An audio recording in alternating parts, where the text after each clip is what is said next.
Day 4 of Green Bay Packers training camp is in the books, and today was the final day of non-padded practice. The pads do come on tomorrow. We have a busy week of Packers training camp coming up. The Packers are practicing tomorrow, Tuesday, then off Wednesday, and then back at it Thursday, Friday. All of which should be padded practices, so we'll start to see 1v1s, receivers versus cornerbacks, offensive linemen versus defensive linemen. Super excited for the pads to come on. Quickly wanted to break down every key note and takeaway from day 4 of Green Bay Packers training camp. Go down and click that subscribe button if you happen to be a new viewer tuning in for the first time and you do end up enjoying the video. You'll get all of your Packers news in one spot. I post highlights and takeaways from every single day of camp. Just uploaded the highlight video from today's practice, which also included the long touchdown love to Dontavian Wicks from day 3, if you want to go check that out. All right, so let's dive right into it and first go over a couple pieces of roster news. The Packers did make 2 new signings to the roster yesterday, first of which they claimed Israel Abanikanda off of waivers from the San Francisco 49ers. He's a third-year player who was drafted out of the University of Pittsburgh in the 5th round to the New York Jets, most recently with the 49ers, where the Packers claimed him. He's only seen action in 6 regular season games, which occurred in his first 2 seasons in the league, where he totaled 22 carries for 70 yards. So another camp body added into this running back room to compete during training camp, possibly push for a practice squad spot. But at this rate, the first 4 running backs are pretty locked in with Jacobs, Lloyd, Emmanuel Wilson, and Chris Brooks. And I think all 4 of those guys do end up making the roster. The other signing that the Green Bay Packers made was on the defensive side of the football, and they signed cornerback Garnett Hollis Jr., an undrafted corner out of this past draft out of West Virginia. Just played this past season in West Virginia, but was with Northwestern from 2020 all the way to 2023. Signed with the Titans in early May and was waived just after 5 days. He played in 39 games in his college career, including 29 starts, and totaled 77 solo tackles, 14 pass breakups, and 2 interceptions. He's a 6-foot, 199-pound cornerback. Coming out of this draft, he had an 8.26 RAS, so adding more depth to that cornerback room. But right now, the Packers do seem pretty confident in the back-end depth in Bo Melton, Kamal Haddon, Kalen King, and Micah Robinson. We're keeping a close eye on those group of cornerbacks. Who stands out to become the cornerback 4, 5, and maybe even 6 on this roster? Going over some of the Matt LaFleur press conference notes, he confirmed Irish kicker Mark McNamee is not currently with the team. Said he had to go back to Ireland to deal with a visa issue. So right now, he's not on the roster. Who knows if the Packers will end up bringing him on the roster officially once he gets that handled. So for now, Brandon McManus will only kick every other day of practice. So he didn't kick today. And McManus has been absolutely money. I believe he's 15 of 15 so far in training camp, which you love to see. Matt LaFleur also talked about Nate Hobbs. We saw in Friday's practice. He tackled a couple players, including a pretty decent hit on Dontavian Wicks on a pass breakup. LaFleur was asked about this, about potentially dialing back his aggressiveness. And LaFleur basically said he doesn't think it's malicious. It's just the way Nate Hobbs plays, and it's just how he competes. And it's one of the reasons why they brought him onto this roster. So luckily, the pads come on tomorrow, and we won't have to worry about that. LaFleur was also asked about Kalen King, and he had this to say, quote, "I think he's had a pretty impressive 3 days. He's off to a really strong start. We have seen some clips here or there of Kalen King getting some reps on the outside, making some nice pass breakups, and he's a guy that a lot of people believe in. He's a guy, coming out of last year's draft in the 7th round, people said should have been drafted earlier than that, and could be a steal coming out of that 7th round, similarly to what Carrington Valentine was, a steal out of the 7th round, and he definitely has the opportunity this year to make this roster and contribute as a depth cornerback. That cornerback number 4 spot, if you don't include Javon Bullard, who's a nickel guy, the next guy up after Nixon, Hobbs, and Valentine, it's wide open right now. Quickly to go over attendance, some players returned from injury that were absent on Friday, including Aaron Banks, who suffered a back injury on Thursday, was considered day-to-day, missed Friday. Obviously, the Packers were off yesterday. He was back today in individuals, but he didn't participate in team sessions. Jordan Morgan took his spot. So we'll see if he returns tomorrow when the pads come on. I could still see the Packers kind of easing him in, maybe not throwing him into teams tomorrow, but we'll see what happens.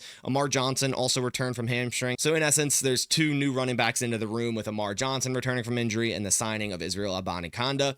And then also Savion Williams returned from concussion today, only missed one practice with that concussion, so nice to see him get back quick from the concussion, but he also didn't participate in teams, just through walkthroughs. So similarly to Aaron Banks, we'll see what the course of action is tomorrow. The other did not participate were the same as they have been: Quay Walker, Christian Watson, Colin Oliver, John Williams, and Elton Jenkins. Going over some notes from who lined up with the first team, the offensive line was the same as it was Friday. Rasheed Walker, Jordan Morgan at left guard filling in for Aaron Banks, Sean Ryan sticks at center, Jacob Monk at right guard 1, and Zach Tom at right tackle 1, of course. The two starting wide receivers were Romeo Doubs and Matthew Golden. This is the second day in a row for Matthew Golden to see the first team reps during team sessions, which is great news. And the defense was the same defense as usual, except we did see some Bo Melton first team reps at outside cornerback, so also getting plenty of opportunity. I mean, they're letting all these guys battle it out for that back end of that cornerback room. Going over the main takeaways from day 4 of Packers training camp, one of the main things today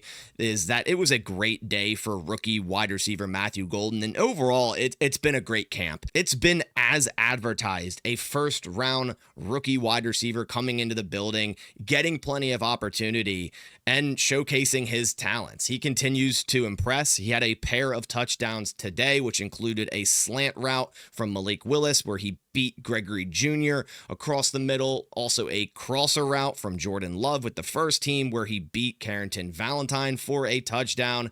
His speed, route running, and hands have all been super impressive, and I just can't wait to see this guy in game action, even just preseason. Really, really excited. There hasn't been this hype for like a first round rookie for the Packers for a very long time, for obvious reasons, since they haven't drafted a receiver in the first round since 2002. A lot of spotlight is on Matthew Golden, and I feel like he's handling it wonderfully. It was also a very good day for the Packers linebackers on this defense. Multiple players in that group making plays. McDuffie had good coverage on a seam route from Luke Musgrave.